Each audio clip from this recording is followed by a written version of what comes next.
የሚረዳ ብዙ ይደርስልህ በማዳኑ ያይና የማያይ ሲመዝን ይሰማና በብርቱ ስንከሲ አለ የሚረዳ ብዙ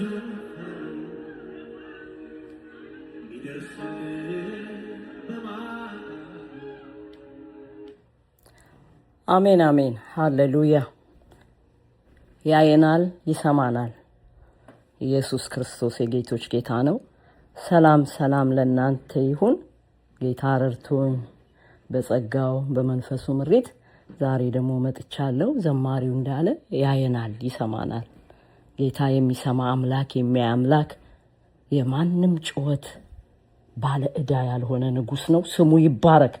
ኢየሱስ ክርስቶስ የጌቶች ሁሉ ጌታ ነው። ዛሬ የሰጠኝን ቃል ይዤ መጥቻለሁ። በጸሎት እንጀምርና መንፈሱ እንደመራን ደግሞ እንቆያለን። ክብር ለእግዚአብሔር ይሁን። ሃሌሉያ። እናመሰግናለን። የጌቶች ጌታ የንጉሶች ንጉስ ያለህ የምትኖር ሁሉ በሁሉ የሆንክ አልፋ ኦሜጋ መጀመሪያ መጨረሻ የሌለህ አባታችን ሆይ እናመሰግናለን። ፎቀቅ እያልን ከተራራው እልፍ ከጥያቄው እልፍ ከጫጫታው እልፍ እያልን ሃሌሉያ እናመሰግናለን። ምስጋና ይዘን እንመጣለን። በህይወት ስላለን እናመሰግናለን። አንተ የኛ ስለሆንክ እናመሰግናለን። ስለምትራራልን እናመሰግናለን። ስለምትሰማን እናመሰግናለን። ክብር ይሁንልህ ጌታ ሆይ። ቃልህ ሁል ጊዜ ህይወታችን ነው። ቃልህ ሁል ጊዜ ምርኩዛችን ነው። ቃልህ ሁል ጊዜ መመለሻችን ነው። ስንደክም ያበረታናል፣ ስንስት ይመልሰናል። ጌታ ሆይ ጥያቄ በጥያቄ ሆነን ግራ ግብት ሲለን ቃልህ ከነበርንበት አንስቶ በመገኘት በመንፈስ ምሪት ጌታ ሆይ ፊት ያቆማናል። ስም ይባረክ። እናመሰግናለን። ቃሉን ላከ ፈወሳቸው፣ ከመከራ ሁሉ አዳናቸው ይላልና ቃልህ ደግሞ በመገኘቱ በመንፈስ ቅዱስ መገኘት ለእያንዳንዳችን እንዳለንበት ድምጽ እንዲሆን ድምጹ ደግሞ ውስጣችንን ህይወት እንዲሆነን ኃይል እንዲሰጠን እንዲያባንነን እንዲያነቃን በጌታ በኢየሱስ ስም እንጠይቃለን። አሜን አሜን አሜን። ክብር ለእግዚአብሔር ይሁን። ኢየሱስ ክርስቶስ የጌቶች ጌታ ነው። ማነበው ቃል ማቴዎስ ላይ ነው። ማቴዎስ 6:36 ላይ እንደዚህ ይላል። በጌታ በኢየሱስ ክርስቶስ ስም አነበዋለሁ። ነገ ለራሱ ይጨነቃል፣ ለነገ አትጨነቁ፣ ለቀኑ ክፋቱ ይበቃዋል ይላል። ሃሌሉያ ሃሌሉያ። ጭንቀት ምንድነው? ጭንቀት ወደ ሰው ሲመጣ የሚናገረው ድምጽ አለው። ሰው መጨነቅ ሲጀምር ባዶነት ይሆናል። ጭንቀት ባዶነት ነው፣ ብቸኝነት ነው፣ ምንም የለኝ ተስፋ መቁረጥ ነው። ባዶ ነገር ውስጥ ነው የሚከተል። አንዳንዱ ጭንቀት እንደውም ገና ሳይሆን ጭንቀት ሆኖ ይገለጣል በህይወታችን። ነገሩ አልመጣም፣ ግን በሐሳብ ብቻ እዛ ጭንቀት ውስጥ ራሳችንን እናገኘዋለን። እየተሰጠን ያለንን የየለቱን ቀን የሚወስድብን ነገር እንዳለ በማስተዋል እንድናይ ይረዳናል ይሄ ቃል። ምክንያቱም ቃሉ ምንድነው ያለን? ማቴዎስ 6:36 ነገ ለራሱ ይጨነቃል፣ ለነገ እናንተ ምን አትበሉ፣ አትጨነቁ፣ ለቀኑ ደግሞ ምን አለው፣ ክፋቱ ይበቃዋል። እዚህ ውስጥ ነው የምንኖረው። እዚህ አሁን የሚለን ውስጥ ነው።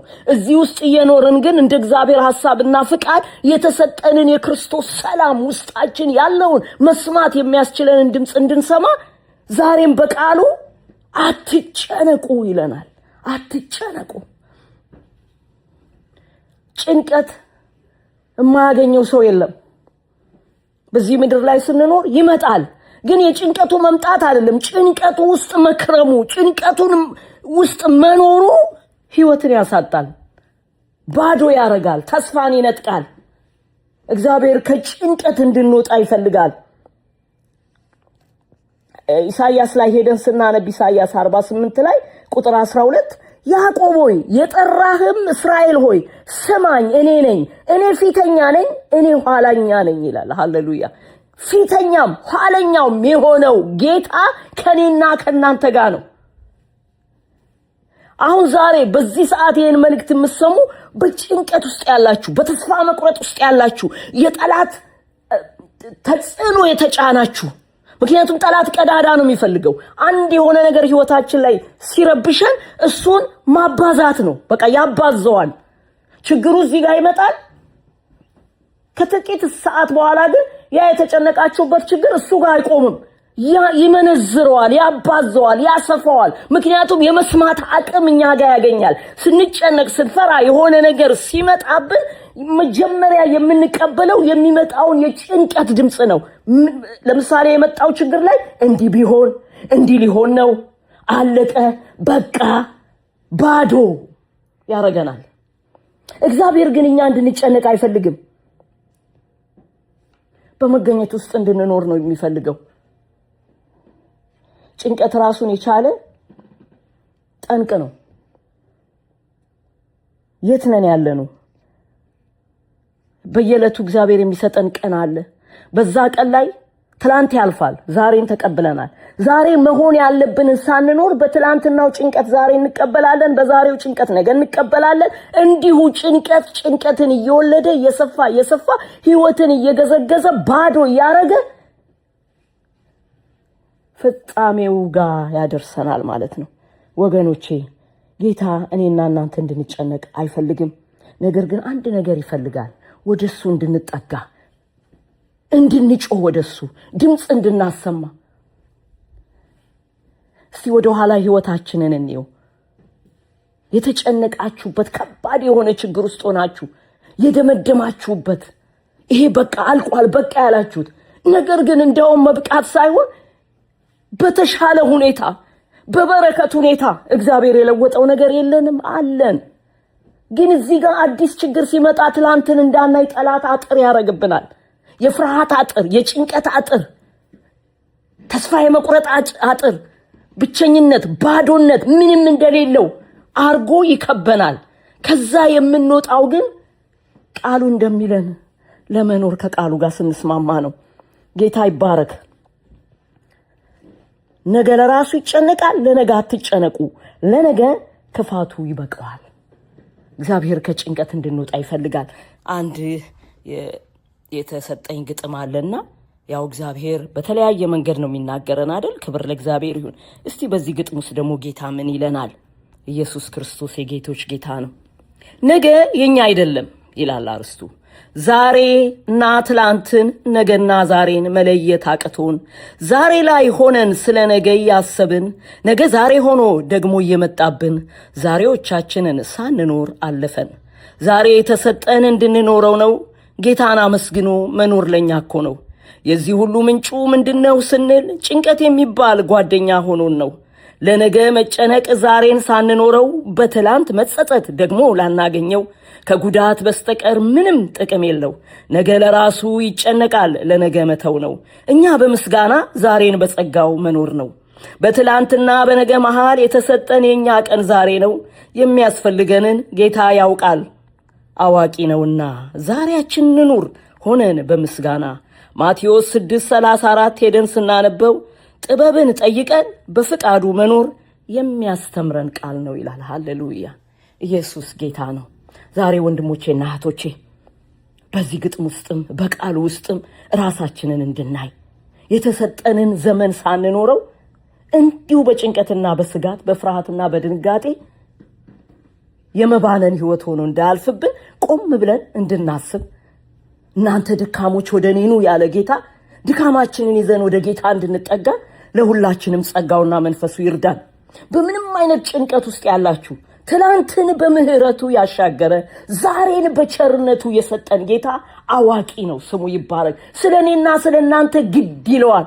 ለኔ ተውት እያለን ነው። እሱ ስለኛ ያስባል። ስለዚህ እሱ ስለኛ ስለሚያስብ እኛ ራሳችንን ለሱ እንድንሰጥ አሁን በተለያየ ጭንቀት አይመጣም ጭንቀት አይደለም እዛ ውስጥ እንዳንቀር ግን የተሰጠንን ቀን ጭንቀታችንን እግሩ ስር መጣል እንድንችል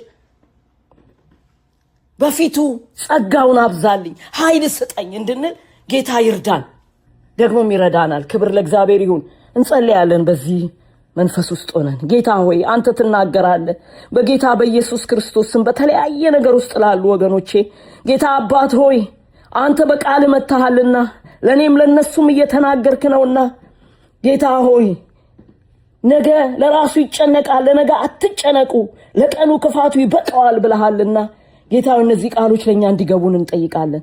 እንዲገቡን ነገ ማለት ምን እንደሆነ፣ ዛሬ ማለት ምን እንደሆነ፣ ትላንት ማለት ምን እንደሆነ፣ ዘላለም ማለት ምን እንደሆነ እግዚአብሔር ሆይ እንዲገባን እንድትረዳን በጌታ በኢየሱስ ክርስቶስ ስም ጠላት ባገኘው ቀዳዳ እየገባ የሰውን ልብ፣ የሰውን ነፍስ፣ የሰውን ሕይወት ባዶ እያረገ ከመገኘት እያራቀ በጭንቀት፣ በስጋት፣ በፍርሃት እንዲሁ የጨለማን ሕይወት እያለማመደ ያለ የክፉ ኃይል ሁሉ ይጠረግ ዘንድ ጌታ ሆይ መባነን እንዲሆንልን፣ መንቃት እንዲሆንልን፣ እንደ ቃል እንዲሆንልን አትጨነቁ ብለሃል።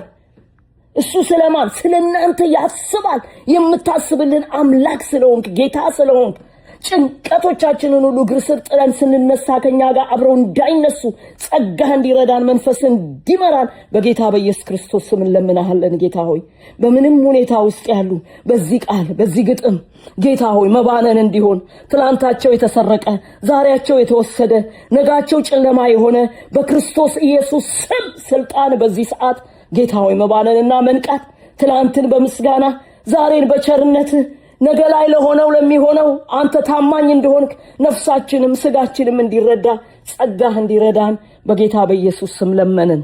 ይህን ስለምታረግልንም እናመሰግንሃለን። የሚያገለግለን ቅዱስ መንፈስ ስለሆነ ክብሩ ለጌታ መንፈስ ቅዱስ፣ ለእኛ ደግሞ በቃልህና በመገኘት ስትናገረን በሰማነው ጸንተን በጸጋህና በመንፈስ ምሪት መቆም እንድንችል በጌታ በኢየሱስ ስም እንድትረዳን ለመንን። አሜን፣ አሜን፣ አሜን። ጌታ ይባረክ። እግዚአብሔር ትልቅ ነው። እግዚአብሔር ታላቅ ነው። ነገኛ አይደለም ወገኖቼ፣ ዛሬ ተሰጥቶናል። ዛሬ በፊቱ በምስጋና የከበደንን ያቃተንን እግሩ ስር ማስቀመጥ እንድንችል ጸጋውና መንፈሱ ይረዳናል። ብንኖር ጌታ ቢፈቅድ ደግሞ በሌላ ጊዜ እመጣለሁ። ሰላማችሁ ይብዛ። ሰላም ሁኑልኝ።